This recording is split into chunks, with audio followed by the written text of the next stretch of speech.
بسم اللہ الرحمن الرحیم ربی اشرح لی صدری ویسر لی امری واحلل عقدۃ من لسانی یفقہوا قولی۔ عزیز طالبات السلام علیکم۔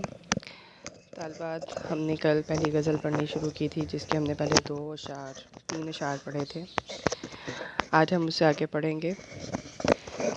اب ہم نے یہ جو چوتھا شعر ہے اس غزل کا، جو کہ خواجہ میر درد کی لکھی ہوئی ہے، اس میں وہ کیا کہتے ہیں کہ بے ہنر دشمنی اہل ہنر سے آ کر منہ پر چڑھتے تو ہیں پر جی سے اتر جاتے ہیں۔ بے ہنر وہ لوگ جن کے اندر کوئی خوبی نہ ہو، جس کے اندر جو نااہل ہوں، جو نکمے لوگ ہوں، اور اہل ہنر کہا جاتا ہے ہنر مند لوگوں کو، کارنامے دکھانے والوں کو، اہل کمال کو۔ منہ پر چڑھنا، مقابلے پر آنا، گستاخی کرنا، برابری کرنا اور دل سے اترنا، نظروں سے گر جانا، ذلیل ہونا۔ کیا کہتے ہیں کہ ایسے لوگ، مطلب جو کہ ہنر مند لوگوں سے دشمنی میں صرف ان سے برابری کرتے ہیں، گستاخی کرتے ہیں، تو کیا ہوتا ہے کہ وہ ان کا مقابلہ تو نہیں کر پاتے، بلکہ کیا ہوتا ہے کہ وہ دل سے بھی اتر جاتے ہیں، انسان کے جی سے بھی اتر جاتے ہیں۔ لیکن دنیا میں ہمیشہ 2 قوتیں ایک دوسرے کے مقابل رہیں، ایک عقل کی اور دوسری جہالت کی۔ جاہل لوگ ہمیشہ عقل مند لوگوں کے راستے کا پتھر رہے، اچھے کام کرنے والوں کو ہمیشہ احمقوں کی مخالفت کا سامنا کرنا پڑا۔ اس شعر میں بھی درد نے جہاں شاعری کی فنی خراب نزاکتیں ملحوظ رکھیں، وہاں اہل دنیا کے معاشرتی رویوں کی بھی ترجمانی کی۔ چڑھتے اترتے متضاد الفاظ ہیں، ٹھیک ہے۔ اگر آپ نے صنعت تضاد آپ لکھیں گی اس کی فنی خوبی میں، تو آپ لکھیں گی کہ یہ متضاد الفاظ اس میں استعمال ہوئے ہیں، جس کے ذریعے باکمال اور بے کمال لوگوں کا فرق بیان ہوا ہے۔ اہل علم جہاں بے شعور لوگوں کی بدتمیزی کا نشانہ بنتے ہیں، انہیں طرح طرح کی مخالفت کا سامنا بھی کرنا پڑتا ہے، ٹھیک ہے۔ تو وہ جس طرح جھوٹ جو ہے وہ چھپا نہیں رہ سکتا، ایک نہ ایک دن اسے ظاہر ہونا ہی ہوتا ہے، اسی طرح جو ہنر مند لوگ ہوتے ہیں ان کی کلی بھی ایک نہ ایک دن کھل جاتی ہے۔ اس میں آپ وہ شعر ایڈ کر سکتی ہیں کہ حقیقت چھپ نہیں سکتی کبھی کاغذ کے پھول، حقیقت چھپ نہیں سکتی بناوٹ کے اصولوں سے، کہ خوشبو آ نہیں سکتی کبھی کاغذ کے پھولوں سے۔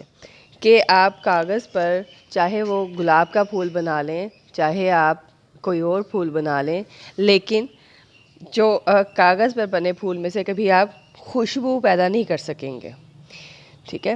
تو جس کی جو کوالٹی ہے، جس کی جو خوبی ہے، وہ اس کے ساتھ ہی اس کی شخصیت سے منسوب ہے۔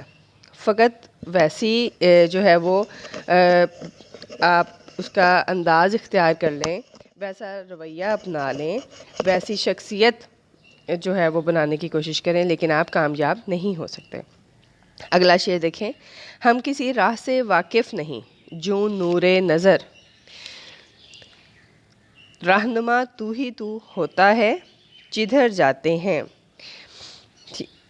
نور نظر یعنی آنکھ کا نور۔ کیا کہتے ہیں کہ میں جہاں بھی جاتا ہوں تم ہی میرے سامنے ہوتے ہو۔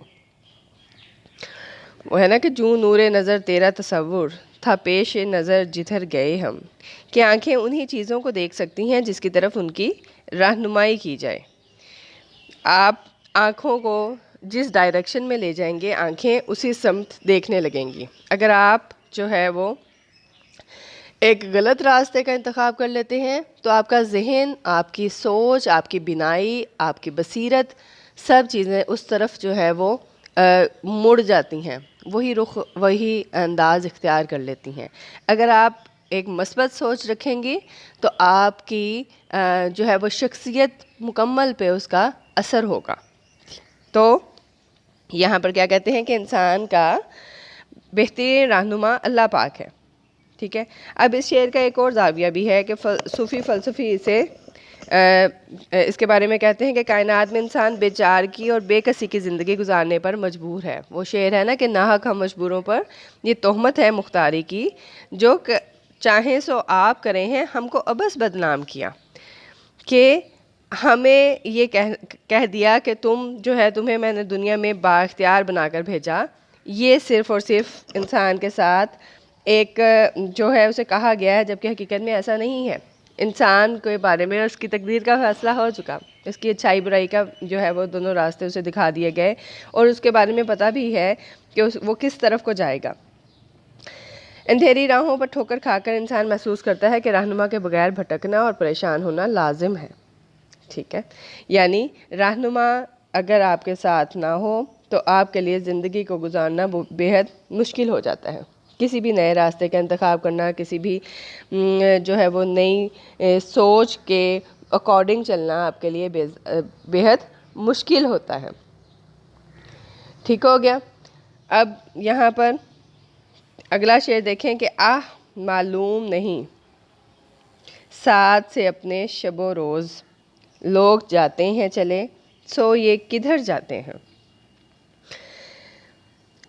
وہ شعر ہے درد ہی کا، ایک شعر ہے کہ درد کچھ معلوم ہے یہ سب لوگ، درد کچھ معلوم ہے یہ لوگ سب کس طرف سے آئے تھے کدھر چلے۔ اب وہ کیا کہتے ہیں کہ جو ہمارے ساتھ رہنے والے ایک پل میں جو ہے وہ ہمیں چھوڑ کر چلے جاتے ہیں، جس کے ساتھ ہم اٹھتے بیٹھتے ہیں، جن کے ساتھ ہم بات چیت کرتے ہیں، جن کے ساتھ ہم رہتے ہیں، ساری زندگی گزار دیتے ہیں، ایک وقت آتا ہے کہ وہ ہمیں بے یار و مددگار چھوڑ کر اپنی اخروی سفر پر روانہ ہو جاتے ہیں، اپنی اخروی زندگی کا جو ہے وہ راستہ اپنا لیتے ہیں۔ تو یہ سب چیزیں انسان کو بے حد ایک دم سے شاکنگ ہوتی ہیں، اس کے لیے اسے پریشان کرتی ہیں بہت زیادہ۔ تو وہ کیا کہتے ہیں کہ موت کے بعد کی زندگی ایسا راز ہے جسے فاش نہیں کیا جا سکتا۔ اس سلسلے میں انسان کا ذہن بہت کچھ جاننے کا خواہش مند ہے۔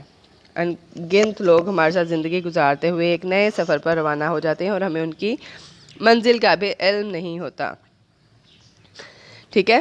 وہ میر تقی میر کا شعر ہے کہ اب کے بستی ایسی اجڑی گھر گھر پھیلا سوگ، ٹھیک ہے؟ آپ وہ بھی ایسے اس میں شامل کر سکتے ہیں، یا ایک وہ شعر بھی آپ اس میں ڈال سکتے ہیں، گو جانے کے مشتاق یہاں ہم جیسے لاکھ بیچارے ہوں، وہ لوگ ہی رخصت ہوتے ہیں جو لوگ کے سب کو پیارے ہوں۔ تو یہ اشعار جو ہے وہ آپ موت کے حوالے سے اس میں شامل کر سکتے ہیں۔ تا قیامت نہیں مٹنے کا دل عالم سے، درد ہم اپنے عوض چھوڑے اثر جاتے ہیں۔ کیا کہتے ہیں درد؟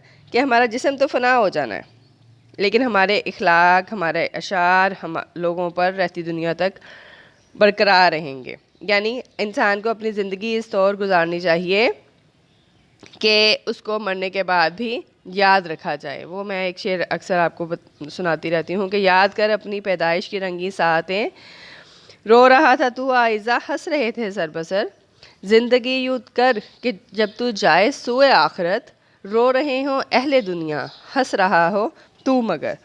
اب یہاں پر بھی وہ یہی کہتے ہیں کہ آپ کو اپنی زندگی ایسے گزارنی ہے کہ جب آپ اس دنیا سے جاؤ تو اپنے پیچھے اثر چھوڑ کے جاؤ، لوگ آپ کا نام لیں، لوگ آپ کو یاد کریں، لوگ آپ کو بھول نہ جائیں۔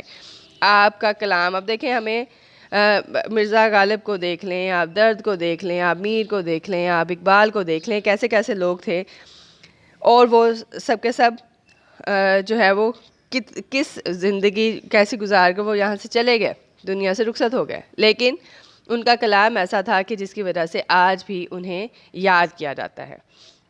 تو اس لیے وہ کہتے ہیں کہ زندگی کو اس انداز سے گزارنا چاہیے کہ انسان اسے مرنے کے بعد بھی انہیں یاد رکھا جائے۔ میر ہی کا ایک اور شعر ہے کہ مدت پڑھتے پھریں گے گلیوں میں ان ریختوں کو لوگ، مدت رہیں گی یاد یہ باتیں ہماریاں۔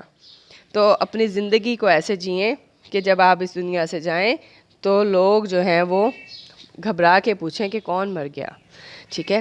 لوگوں کو جو ہے وہ محسوس کریں، اپنی ان کی ذات میں گھل مل جائیں کہ آپ کو اس دنیا سے جانے کے بعد وہ آپ کو آپ کا اثر دادیر اپنی زندگیوں میں محسوس کرتے رہیں۔ چلیں جی، یہ ہماری پہلی غزل ہو گئی، انشاءاللہ کل آگے پڑھیں گے۔ اپنا خیال رکھیے گا، دعاؤں میں یاد رکھیے گا۔ اللہ حافظ۔